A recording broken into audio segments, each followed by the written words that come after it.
রাজ্য সরকারের উদ্যোগে এবার খোলা বাজারে কমতে চলেছে আলুর দাম। বর্তমানে আলু পেঁয়াজ কিনতে মধ্যবিত্তের হাতে লাগছে ছেঁকা।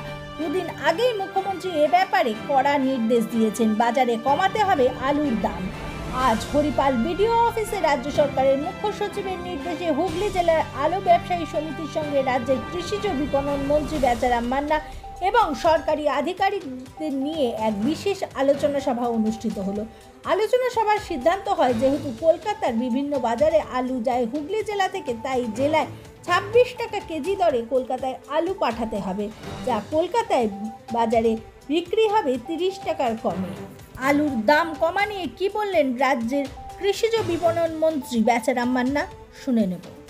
দেখুন, গতকালের টাস্ক ফোর্সের মিটিংয়ে আমাদের মুখ্য সচিব সাহেব তিনি নির্দেশ দিয়েছিলেন যে ওনাদের সাথে আলাদাভাবে বসতে, যে যাতে আলুর দামটা কন্ট্রোল করা যায়। আজকে যেহেতু কলকাতার আলুটা বেশিরভাগই হুগলি থেকে সাপ্লাই হয়, সেই জন্য হুগলির সমস্ত মোকামের ব্যবসাদারদের নিয়ে আজকে আমরা বসেছিলাম এবং ওনারা প্রতিশ্রুতি দিয়েছেন যে পাইকারি রেটটা একদম 26 টাকা কেজি দরে চালান করে দেবে, যেটা কলকাতার ওর এফেক্টটা 29 বা 30 টাকা হতে পারে। ঠিক আছে, সেক্ষেত্রে যেহেতু আজকে আলু বেরিয়ে গেছে, কালকে রবিবার স্টোর বন্ধ থাকে, এর এফেক্টটা সোম এবং মঙ্গলবারের মধ্যে পাবে বলে আমরা আশা করছি।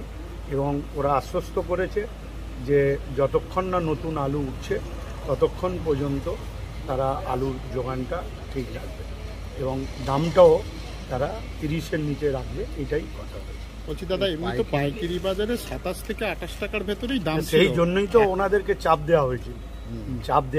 না হলে সরকার আমাদের যা সিদ্ধান্তগুলো আছে সেই সিদ্ধান্তগুলো নেবে। যদি এটা গুরুত্ব না দেয় বা তারা কথা যদি না রাখতে পারে, তাহলে সরকারের পথে চলবে।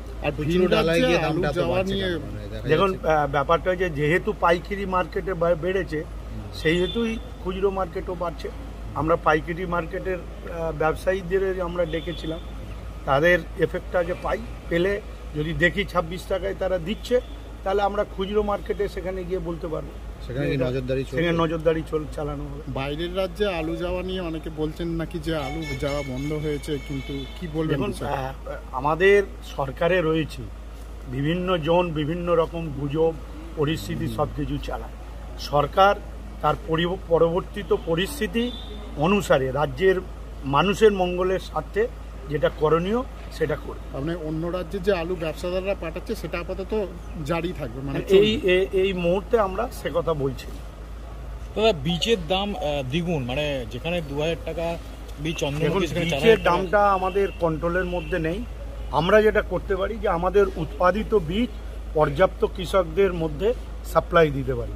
এখন পাঞ্জাব থেকে বীজ নিয়ে এসে কিছু অসাধু ব্যবসায়ীরা তারা কালোবাজারি করছে, সে ব্যাপারেও আমরা নজরে রাখছি, জেনে রাখবেন। কিন্তু আমরা এটাও চেষ্টা করছি যাতে কৃষক রাজ্য সরকারের কৃষি দপ্তরের উৎপাদিত বীজকে বেশি করে ব্যবহার করে। সারের কালোবাজারি হচ্ছে বলে অভিযোগ না, সারের কালোবাজারি কোথাও হচ্ছে না। যারা অভিযোগ পায় তাদের লাইসেন্স পর্যন্ত বাতিল করার সিদ্ধান্ত কৃষি দপ্তর নিয়ে রেখেছে এবং ইতিমধ্যেই 1-2 জন অভিযোগ জানিয়েছিল, তাদের বিরুদ্ধেই কড়া ব্যবস্থা নেওয়া হয়েছে। এবং আপনাদের মাধ্যম দিয়ে পাবলিককে অনুরোধ করব, কোথাও যদি এইরকম অভিযোগ থাকে সরাসরি আমাদের কৃষি দপ্তরের ব্লক আধিকারিক, জেলা আধিকারিক, এমনকি রাজ্য আধিকারিকদের কাছে বা আমাদের কাছেও টেলিফোনে জানালে আমরা তুরন্ত ব্যবস্থা।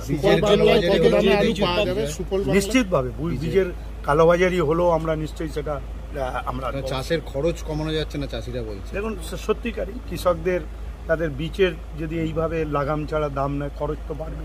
রাজ্যে যে বীজ উৎপাদন হয়, সেই বীজ যে উৎপাদন হচ্ছে বা হওয়ার কথা ছিল, সেটা কি পর্যাপ্ত বা এখনো কি সেইভাবে বীজ উৎপাদন? দেখুন, আমরা যেভাবে এবারে টিস্যু কালচারের আলু বীজ আমরা তৈরি করছি, তাতে মানুষ যদি অনুপ্রাণিত হয়, তাহলে আমাদের আগামী 1-2 বছরের মধ্যে আমরা স্বাবলম্বী হতে পারবো। সুফল বাংলায় কত দামে আলু পাওয়া যাবে সেটা? দেখুন, সুফল বাংলায় আমরা কলকাতা মার্কেটে আমরা 28 টাকা করে আলু বিক্রি দেওয়া।